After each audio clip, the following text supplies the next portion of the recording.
eu estou. E assim fica muito pertinho, né? Porque senão não aparece. Ah, então chega para lá assim um pouquinho. Sim.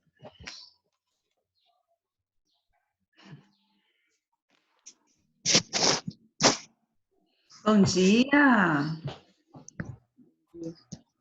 Olá, bom dia! Para ninguém, não? Bom dia, meus amores!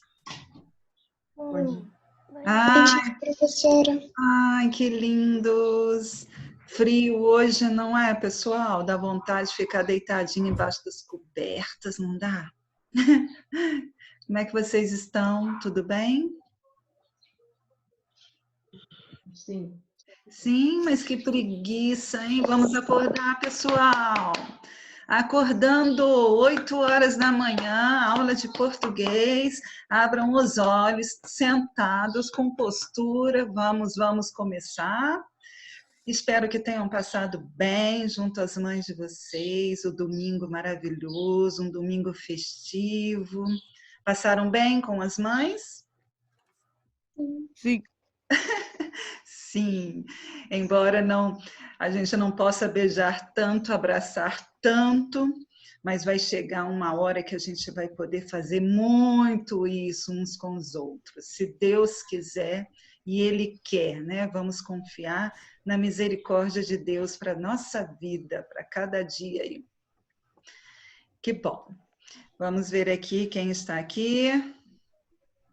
Quem está aqui? Quem está aqui? Não está aparecendo para mim. Temos 15 participantes. Deixa eu ver aqui. Peraí. Ó, eu tenho uns recadinhos, hein? Antes da gente começar a nossa aula. Eureka, como eu coloquei no grupo, fechei, hein? Fechei, tá fechado. Não abro mais. Não vejo mais Eureka de ninguém do capítulo 1 ao capítulo 4. Desde março que nós estamos aí nesses capítulos, né? Março, abril, o maio, na verdade, já era para estar tudo finalizado do 1 ao 4. E nós temos um grupinho aqui de 5 alunos que não completaram o Eureka. Podem ter certeza que a pontuação, eu verifico o Eureka diariamente. Às vezes eu falho 1 ou 2 dias, para eu não me atolar, não ficar assim agarrada, porque eu tenho que olhar a Eureka de todas as turmas.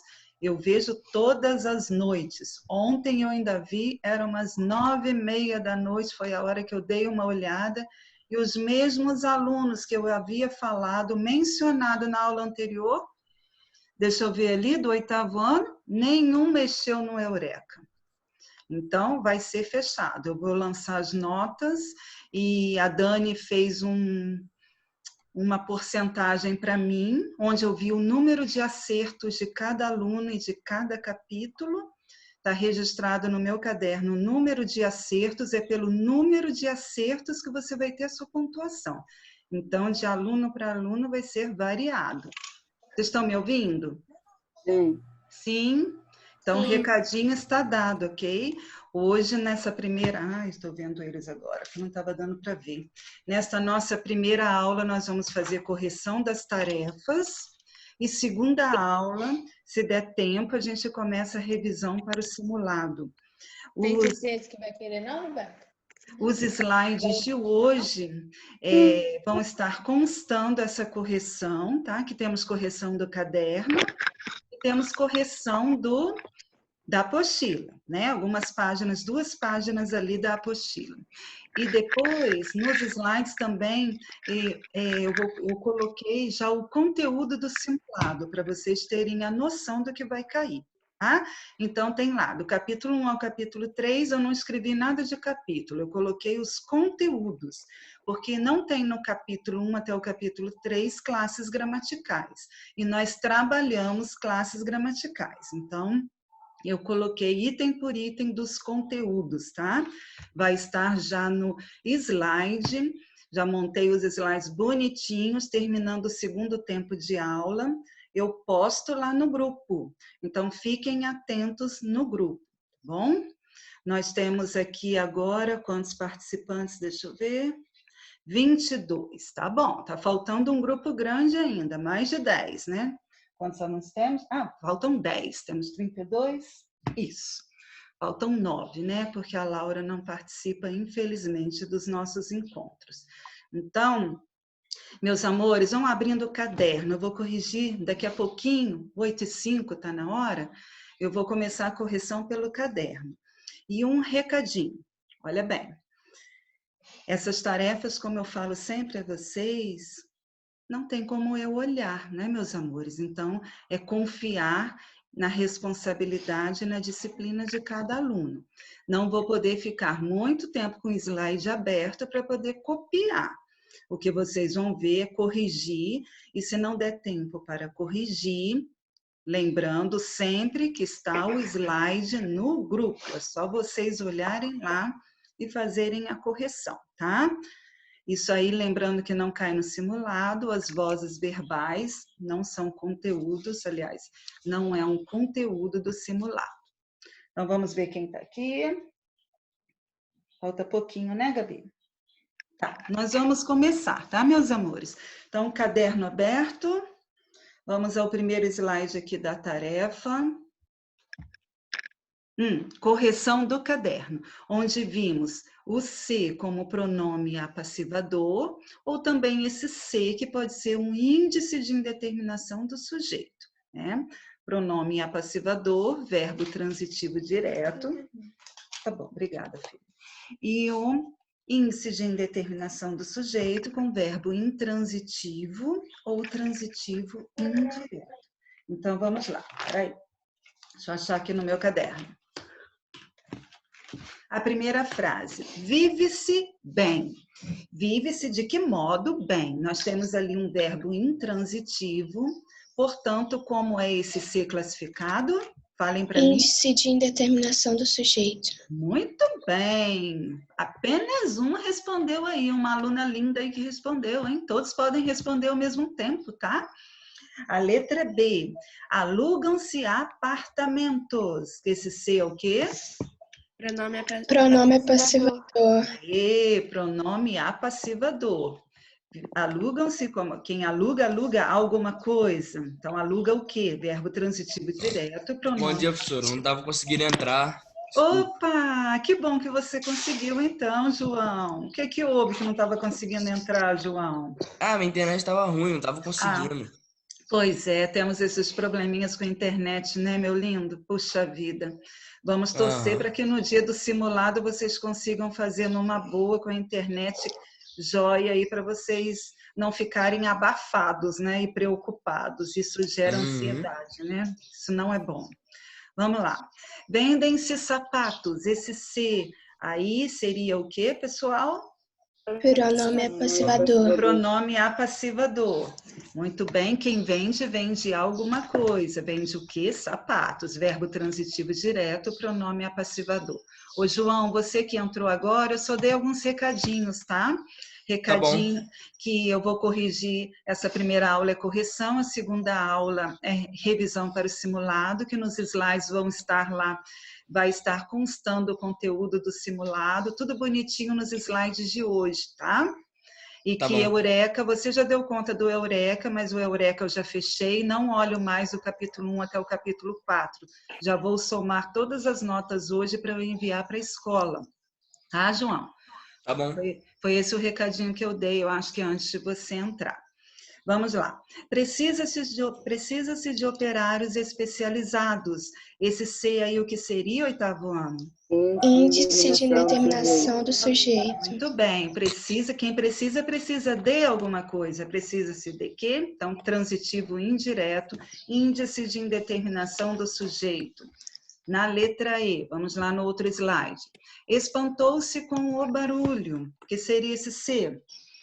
Índice de indeterminação do sujeito. Muito bem. Índice de... Faltou um pontinho lá no finalzinho da frase, né? Índice de indeterminação do sujeito. Quem espanta, espanta com alguém ou com alguma coisa. Então, é um verbo transitivo indireto. Olha a preposição com lá iniciando, né? Então, índice de indeterminação do sujeito. Já se encerraram as matrículas. Aqui o se está antes do verbo, mas ele não deixa de ser. Aí vamos ver se ele é um pronome apassivador, se ele é um índice de indeterminação, né? O que seria esse se aí? Pronome apassivador. Pronome apassivador. Quem encerra, encerra alguma coisa. Então, encerrou o quê? As matrículas, transitivo direto é um pronome apassivador. É a mesma coisa de falar as matrículas foram encerradas. Jogaram-se papéis no lixo, na letra G. O que seria esse C? Pronome apassivador. Pronome apassivador. Quem joga, joga alguma coisa. Joga o quê? Papéis no lixo. Transitivo direto, pronome apassivador. Precisa-se de professores. O que seria esse C? Índice de indeterminação do sujeito. Isso, índice de indeterminação do sujeito. Quem precisa de alguém ou precisa de alguma coisa. Verbo transitivo indireto, índice de indeterminação do sujeito.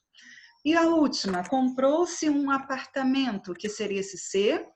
Pronome apassivador. Pronome apassivador. Quem compra, compra alguma coisa. Comprou o quê? Um apartamento. Lembrando que todas as vezes que aparece ali um índice de indeterminação do sujeito, automaticamente eu sei que esse sujeito é indeterminado.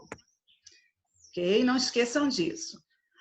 Antes de ir para essa identifique as vozes verbais, que foi o segundo exercício que eu dei, é só um recadinho para o Marcelo. Marcelo, você está aí, não está? Marcelo? Tô sim. Ó, eu arrumei seu Eureka conforme você fez, tá? Conforme você pediu, já está modificado lá, ok? Tá. Joia. Vamos voltar aqui então. Ok, obrigado. Ok. Arthur Rios, você também está aí, não está, Arthur Rios? Arthur Rios? Cadê o Arthur Rios? Liga o áudio aí, Arthur Rios. Cadê o Arthur Rios? Bom, ele está aí, não tá, Gabi? Ou não? Aqui na chamadinha, peraí. Ele está sem Na áudio. última vez Ah, está sem áudio. Ok, não tem problema. É só para avisar que a Eureka dele está completa. Ele estava preocupado até o capítulo 4, tá? Está completinho. Arthur, é isso. Vamos lá. Identifique as vozes verbais. Na letra A, sabemos que as vozes verbais são voz ativa, voz passiva sintética, voz passiva analítica e a voz reflexiva. Então, vamos ver a primeira. Ela apenas vai se reciclando, vai reciclando ela mesma. Então, seria uma voz? Reflexivo. Reflexiva. Muito bem. Voz reflexiva, ela vai se reciclando. João escreveu um livro, que seria esta? Voz ativa. Voz ativa. Olha lá, o João sujeito, o verbo transitivo direto, objeto direto, a estrutura de uma voz ativa. Ele praticou a ação. O livro foi escrito por João, que seria essa? Voz passiva analítica. Muito bem, voz passiva tem que completar a analítica, hein? Ela é voz passiva analítica porque tem lá o sujeito. Olha a locução verbal formada pelo verbo auxiliar mais o verbo particípio e o agente da passiva. Então, eu tenho uma voz passiva analítica. O jardineiro cortava as árvores. O que temos aí?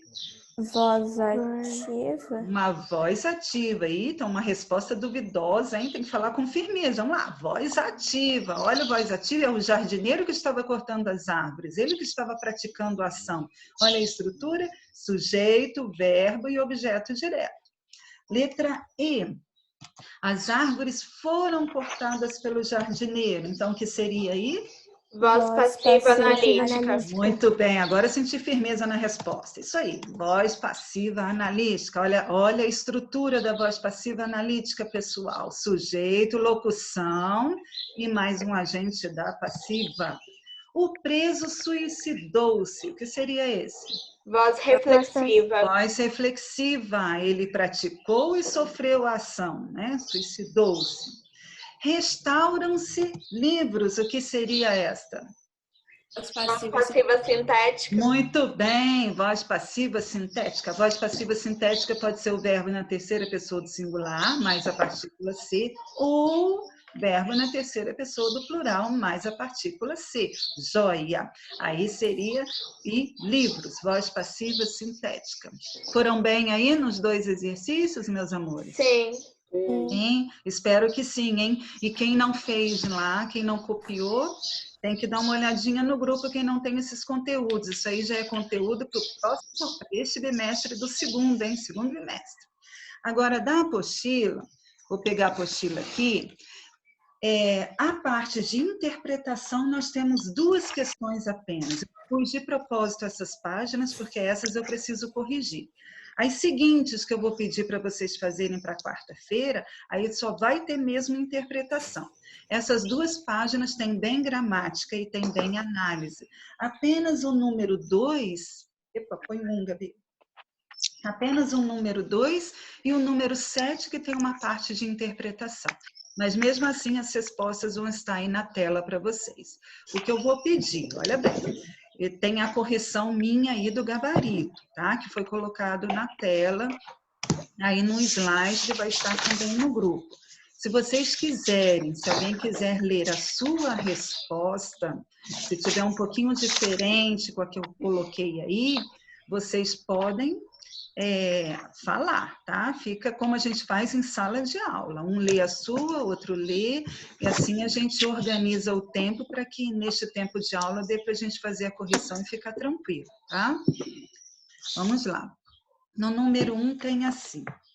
Sobre o título do livro Uma História da Ópera, responda aos itens a seguir. Então, conforme eu já falei outras vezes, neste conteúdo, neste capítulo, fala-se obra, onde tem lá a palavra libreto, que a gente já conversou, que é um roteirinho da obra, que eu já passei até páginas mencionando isso, né? E foi uma historinha de ópera bem simples para vocês responderem aqui. Que sentido o uso do artigo uma, onde está destacado o artigo, estabelece em relação à história?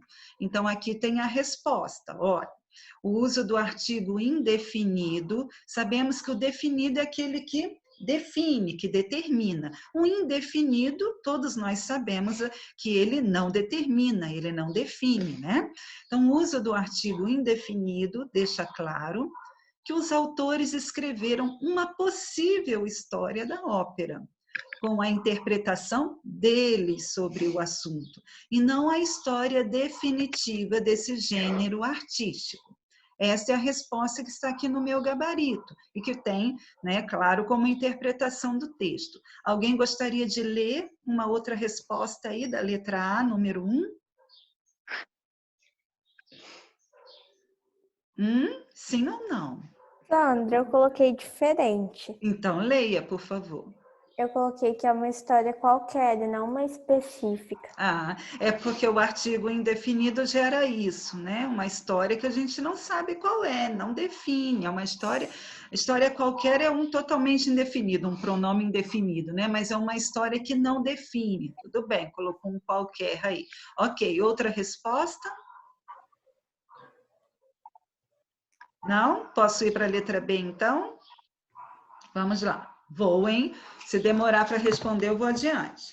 Observe as expressões destacadas no texto. O que o uso delas indica? Então, aí tem uma resposta. Olha bem. Em vários momentos do texto, os autores deixam explícito, de forma enfática, o seu posicionamento, por meio de algumas expressões. Se vocês observarem, todas elas destacadas para chamar atenção, né? Realmente, na verdade, é muito óbvio que, e é que, todas essas expressões estão explícitas, ou seja, o que é explícito está aparecendo lá no texto, olha lá, de forma enfática, chamando a nossa atenção.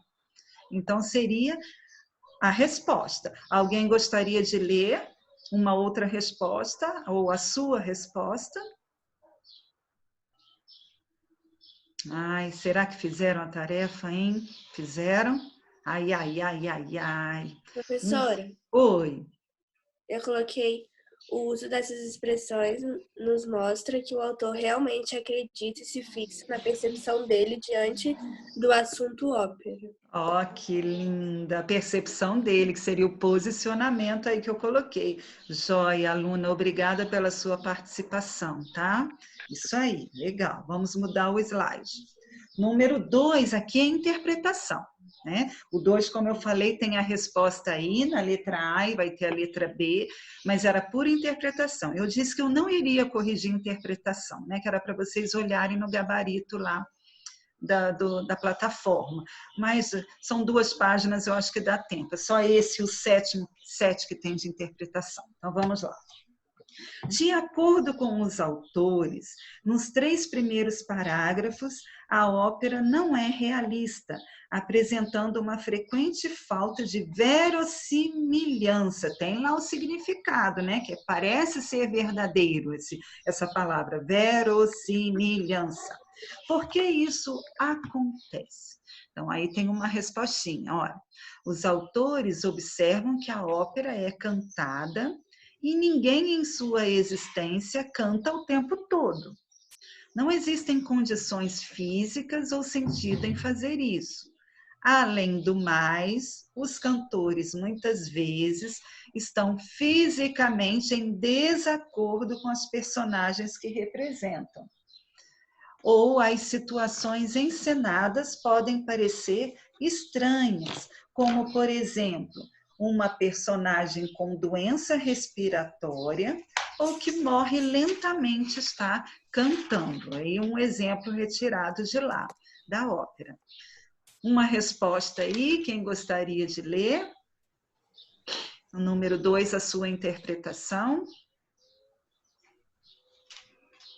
Eu coloquei parecido, quase a mesma coisa. Tá jóia. Então, vamos adiante, hein? Letra B. Vou mudar o slide. Releia os parágrafos 4º e 5º. Como os autores caracterizam a relação entre ópera e narrativa? O que eles querem dizer com isso? É a perguntinha que tem lá. Tem 2, né? Perguntinhas. Os autores, utilizando metáforas, né? São as comparações, referentes aos relacionamentos entre pessoas, dizem que as 2 estão interligadas, né? Vem bem falando isso lá, em um incômodo abraço.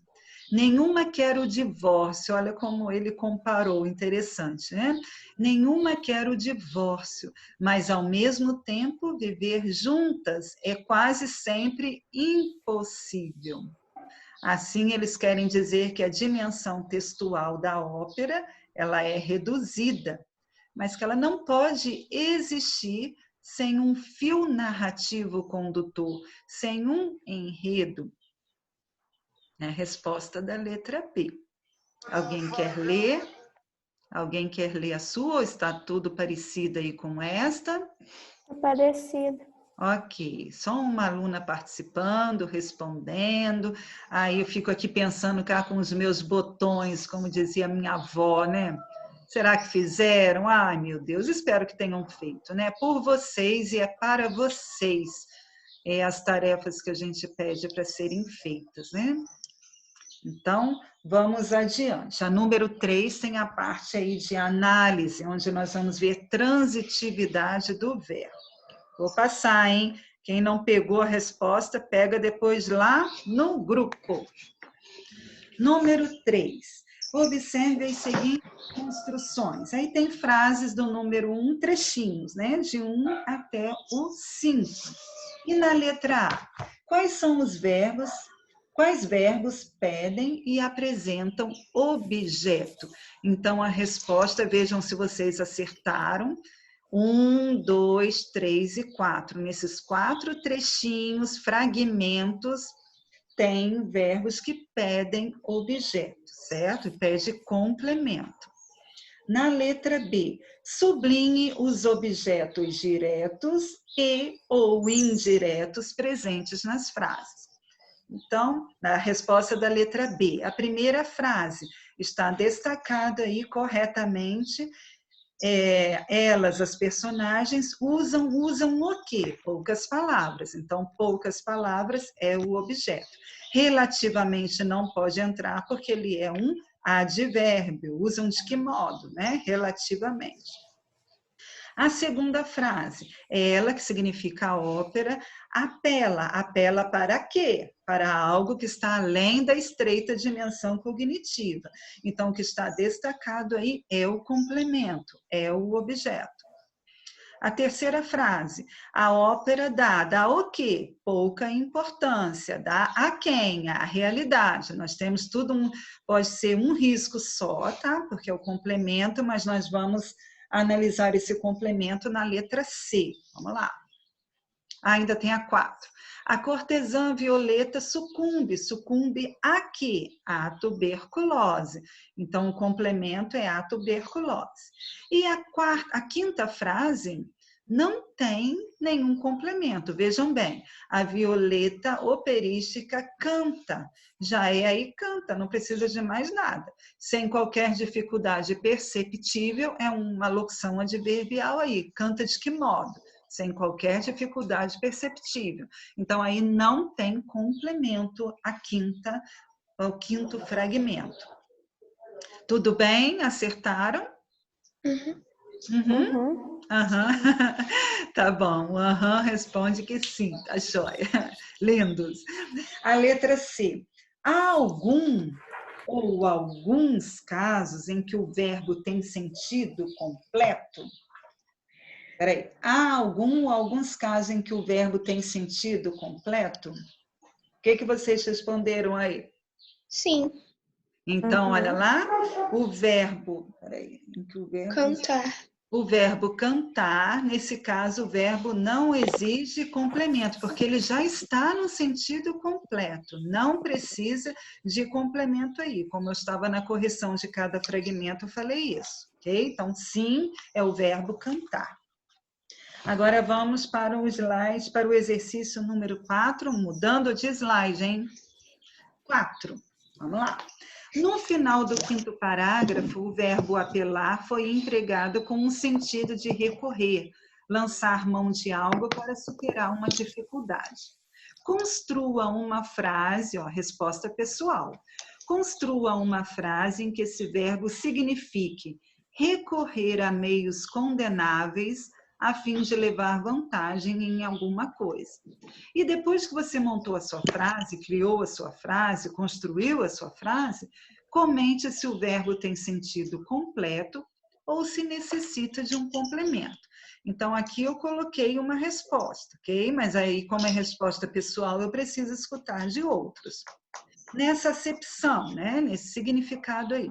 O verbo apelar pode ser empregado com complemento indireto ou sem complemento, intransitivo. Ok, agora um exemplo de resposta que está pedindo para a gente construir. Contrariado, ele apelou para a violência. Então, ele apelou para quê? Para a violência, um objeto indireto. Então, aqui o apelar pediu um complemento indireto. Ou um outro exemplo, tem 2 exemplos aí. Vendo-se sem dinheiro, apelou. Então, nós temos aí já está no sentido completo, então nós temos como intransitivo. Tem 2 exemplos aí para o verbo apelar. Gostaria de ouvir mais alguns? Podem ler, por favor. Quem gostaria de participar da aula fazendo a correção? Quem fez o exercício, é claro. Eu coloquei apele para o que não te faz bem. Fala de novo, minha linda Kalena. Apele para o que não te faz bem. Apele para que não te faça bem? Para que não... Lê de novo? Apele para o que não te faz bem. Ah, para que não te faz bem. Então, aí seria que verbo? Transitivo indireto? Indireto, joia. Um outro aluno, por favor, para participar da aula, lendo a sua frase, empregando o verbo apelar, com complemento ou não. Eu coloquei que... Não, mostra quem está falando. Quando necessário, esse garoto apela nos jogos. Apela em quê? Nos jogos. Então, aqui, que verbo é esse? Fala de novo, travou para mim. Oi? Seria que verbo transitivo o quê? Transitivo. Transitivo ou intransitivo? Intransitivo. Então, leia de novo a sua frase. Não estava apelar em alguma coisa? Leia de novo. Eu falho aqui. Oi? Leia de novo. Vai. Pode ler, Sandra? Pode ler, meu amor. Desculpa. Quando necessário, aquele garoto apela nos jogos. Apela, quem apela, apela nos jogos, apela em que ou no que? Em jogos. Então, aí seria um transitivo indireto e não intransitivo. Era isso que eu queria te dizer, tá? Apela em que? Nos jogos. Professora, Oi. posso ler o meu? Pode, meu amor. Para conseguir o que quer, ele sempre apela. Ele sempre apela. Aí sim, seria um verbo Intransitivo. intransitivo. Perfeito. Mais um. Professora, Oi. é o meu. Posso ler? Pode. Quem está falando? Por causa da chuva, ele apelou por ficar em casa. Ele apelou pelo quê? Por ficar em casa. Então, não. Aí seria um verbo o quê? Seria intransitivo? Intransitivo, sim. Que aí seria um adjunto adverbial. Ok. Jóia. Podemos ir adiante para o número 5 agora? Vamos lá. 5. Opa. 5. Vamos ver o 5. Justifique o emprego do presente do indicativo no seguinte trecho.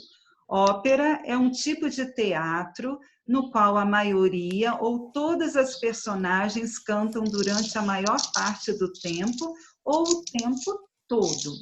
Então, vamos justificar o emprego do presente do indicativo aí. Então, por quê? Tem uma resposta aí para vocês. Os verbos estão no presente do indicativo, porque o trecho é uma afirmação geral que define ópera. Sabemos que o indicativo, ele expressa, ele exprime um fato correto, verdadeiro, né? Isso independe do tempo, por isso se explica no presente. E essa afirmação é apresentada como verdadeira. Olha lá o que eu falei, por isso o modo indicativo. O indicativo expressa um fato certo, verdadeiro. Ok? Posso ir para o número 6 ou alguém gostaria de ler aí uma outra resposta do que o que foi colocado? Vou adiante então, hein? Número 6. Justifique o emprego do verbo ousar no pretérito imperfeito do subjuntivo e de estar no futuro do pretérito do indicativo na seguinte passagem. Uma soprano, que ousasse dar um cunho realístico ao sofrimento de Violeta, pigarreando e tossindo, estaria desconfigurando o espírito da ópera. Está lá no 6º parágrafo. Então, justificando o emprego do verbo ousar, e depois estar, ousar-se e estaria. Tem vários verbos aí. Olha uma resposta aí para vocês. Ousar está no modo subjuntivo. E no pretérito imperfeito por expressar uma hipótese. Sabemos que o modo subjuntivo ele expressa exatamente isso, um fato duvidoso, uma hipótese, ou seja, uma condição. Essa expressa pelo modo subjuntivo. Combinando com essa hipótese, o verbo estar, olha lá, estar, se encontra no futuro do pretérito do indicativo, para expressar que, se tivesse sido confirmada aquela hipótese, então a soprano estaria desconfigurando o espírito da ópera. Então, aí vem justificando o emprego dos verbos ousar e estar. Alguém gostaria de ler uma outra resposta aí? Nós temos com tempo de minutinhos para terminar, mas dá tempo, só falta o número 7. Ah, alguém gostaria? Não? Então vou para o 7, hein? Só lembrando, enquanto a tela ainda está aí, vou dar um recadinho. Quando vocês voltarem para a aula das 10 horas, vai ter um outro link lá para vocês acessarem, tá? Depois eu coloco, uns minutinhos antes eu coloco o novo link. E na próxima aula é só revisão para simulado, é só caderno, tá? Professora, Oi. não é sobre a matéria, mas essa aula de Eureka, já que os Eurecas estão... Já que vocês não vão mais pegar o Eureka, como é que vai ser? A aula de Eureka para quem está... Ah, agora eu não sei, né? Faz o capítulo 6. Aula de Eureka, presta atenção. Vocês têm um tempo para quem não deu conta do Eureka para ser realizado. Eu já fechei a Eureka conforme nós combinamos, mas vocês têm capítulo 5, capítulo 6 para fazer. O capítulo 7 a gente vai entrar quando eu terminar toda a revisão para o simulado. Se der tempo, na outra semana eu já entro no capítulo 7, que lá tem um conteúdo muito, assim, que vai determinar, tem que ter muita atenção, que é o complemento nominal no capítulo 7. Então, Eureka para vocês já irem fazendo o capítulo 6, tá? Então, vamos lá. Obrigada. De nada. Número 7. Agora, quem já deu conta do Eureka, tá livre, né? Tá livre. Número 7. Vai fazendo a tarefa que eu vou passar hoje para vocês. Número 7. Temos assim. Explique a distinção que os autores fazem no último parágrafo entre personagem do enredo e personagem da voz. Justifique sua resposta com exemplos do texto. Então, nós temos personagem do enredo, entre aspas, lá onde tem a personagem tal como existe nas palavras do texto. Enquanto o personagem da voz está, entre aspas, a personagem corresponde que existe na música. Eu espero que vocês tenham observado que isso é o reflexo da relação aí conflituosa entre narrativa e ópera, né? Eu não sei o que vocês colocaram aí como interpretação no número 7. Alguém gostaria de ler? Sempre é preciso que haja um enredo na ópera, né? Com personagens, papéis bem definidos. Isso tem que ter numa ópera. Vai, quem gostaria de ler? Alguém falou aí? Eu, minha linda, leia, por favor. Personagem do enredo é personagem como existe nas palavras do texto. E personagem da voz é personagem da música. Ok, tá igualzinho aí do slide, olha. Observa aí. Né? Do enredo, como existe no texto, o próprio enredo diz, né? É o desenvolvimento, é a história, e a personagem da voz é tudo que existe na música, e tem lá um fundo musical, né? Um instrumento que seria o correspondente à música. Alguém gostaria? Oi. Tem uma pergunta sobre a ópera. Tem ópera responder. Que todos os personagens cantam ou um ou dois não cantam? Vocês já participaram de algum momento de ópera? Já assistiram? Já tiveram a possibilidade de assistir? Alguém já teve? Não? Pois é, eu também não, estava bem observando e lendo bastante sobre ópera. Nem todos participam desta maneira, uns apenas cantam. Lembra do litero musical? Ópera não é litero musical, é diferente. Ópera é diferente de um teatro, mas tem uns que participam da música, como você está perguntando, e outros participam apenas da voz lá na conversa, no texto, como quem diz, no roteiro da obra, sendo falada.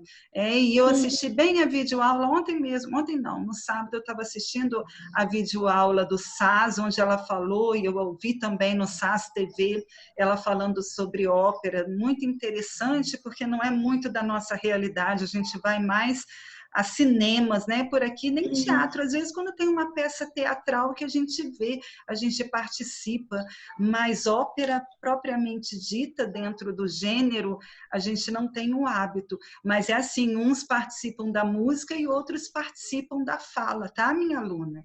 Exatamente isso dentro da ópera. E um enredo que vem próximo à realidade, então uma história real, né? Tem algumas faixas, tem algumas um pouquinho de imaginação, mas a maioria do enredo é bem real, ok?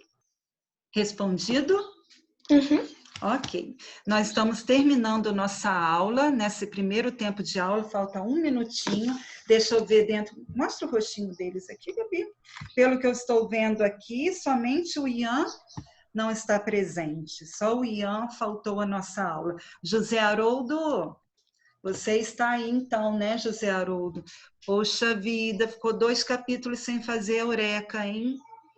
José Mateus, Carla e Mariana também ficaram com 1 capítulo sem fazer Eureka. Só lembrando para finalizar, Eureka eu peguei a pontuação total de cada capítulo, quantos vocês acertaram. A Dani, que é minha parceira na matemática, fez uma porcentagem, sendo que cada capítulo tinha 12 questões, então o total de questões e o total de pontos que valia, então valia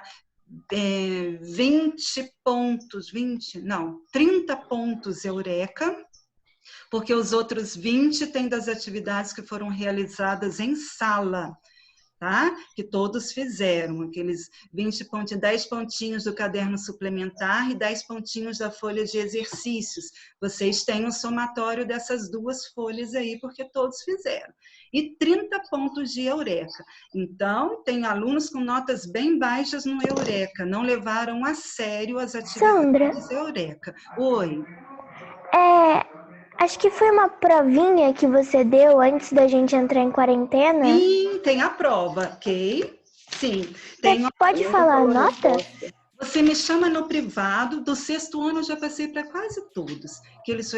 Um aluno perguntou e eu fui falando para eles, me chamem no privado que eu dou a nota, tá bom? Só que eu vou pedir o seguinte, dê o nome e dê a turma, porque, gente, tem alunos que mostram figurinha de bonequinhos, eu não sou adivinha, né? Eu não vou saber de quem é, qual turma é, eu tenho milhões de alunos e muitas turmas. Então, me fala assim, professora, quero a nota da prova, eu sou Maria Fernanda do 8º ano, um exemplo, tá? E podem me pedir que eu dou no privado para todos, eu dou atenção a todos, que não seja 10 horas da noite que eu não estou com o meu caderno por perto. Eu estando com o meu caderno por perto, durante o dia, eu dou com a maior alegria, tenho todas as notas das provas, tá? E o somatório, hoje eu já vou fechar tudo, porque vocês só vai faltar simulado, mas simulado é a secretaria da escola que vai corrigir, que vai dar o resultado. Então, eu tenho os resultados das avaliações de vocês, os 20 pontos das atividades em aula, cadê? 30 pontos do Eureka, 30 pontos do Eureka, depois mais 30 pontos do simulado e 20 pontos da prova. Então, total aí, deu, né? Não deu? 100? Tem que dar, né? Eureka, 30, simulado CC, deu 80? Os 20 da prova. Parece que está dando 80, atividades 30. Bom, depois eu dou uma olhadinha nesse intervalo aí direitinho, mas o somatório foi esse, as atividades valendo 30, simulado 30, mas a prova 20, aí está dando 80. Eu vejo para vocês daqui a pouco, tá? Nosso tempo já passou e ainda estamos em aula, não fechou o sistema aí, né? Já passou da hora. Então, vamos nos despedindo, pedindo a Deus proteção, uma boa aula para vocês, que vocês têm aula agora, e 10 horas a gente volta num outro link, tá? Beijo grande, ó. Oi. Tchau. Tchau, Sandra. Tchau. Alguém quer falar comigo?